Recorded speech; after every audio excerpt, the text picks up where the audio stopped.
ভারতের 4টি coin mint আছে, অর্থাৎ 4টি টাকশাল আছে যেখানে কয়েন তৈরি করা হয়। এই 4টি টাকশাল কলকাতা, মুম্বাই, নয়ডা এবং হায়দ্রাবাদে অবস্থিত। এই 4টি টাকশালে তৈরি কয়েনগুলিকে আলাদা করে চেনার জন্য এই কয়েনগুলির যেখানে সাল দেয়া থাকে সেখানে কিছু চিহ্ন ব্যবহার করা হয়।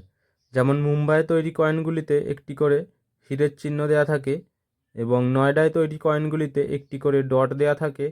হায়দ্রাবাদে তৈরি কয়েনগুলিতে একটি করে স্টার দেয়া থাকে এবং কলকাতায় তৈরি কয়েনগুলিতে কোনো চিহ্ন ব্যবহার করা হয় না।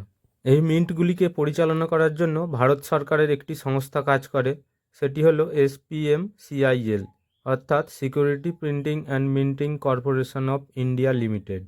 একই রকমভাবে নোট ছাপানোর জন্য ভারতে 4টি টাকশাল আছে, যার মধ্যে 2টি ভারত সরকারের অধীনে SPMCIL দ্বারা পরিচালিত। কারেন্সি নোট প্রেস মহারাষ্ট্রের নাসিকে অবস্থিত এবং ব্যাংক নোট প্রেস মধ্যপ্রদেশের দেওয়াসে অবস্থিত। RBI এর অন্তর্গত ভারতীয় রিজার্ভ ব্যাংক নোট মুদ্রণ প্রাইভেট লিমিটেডের অন্তর্গত 2টি টাকশাল আছে, একটি কর্ণাটকের মহীশূরে অবস্থিত এবং অন্যটি পশ্চিমবঙ্গের শালবনীতে অবস্থিত।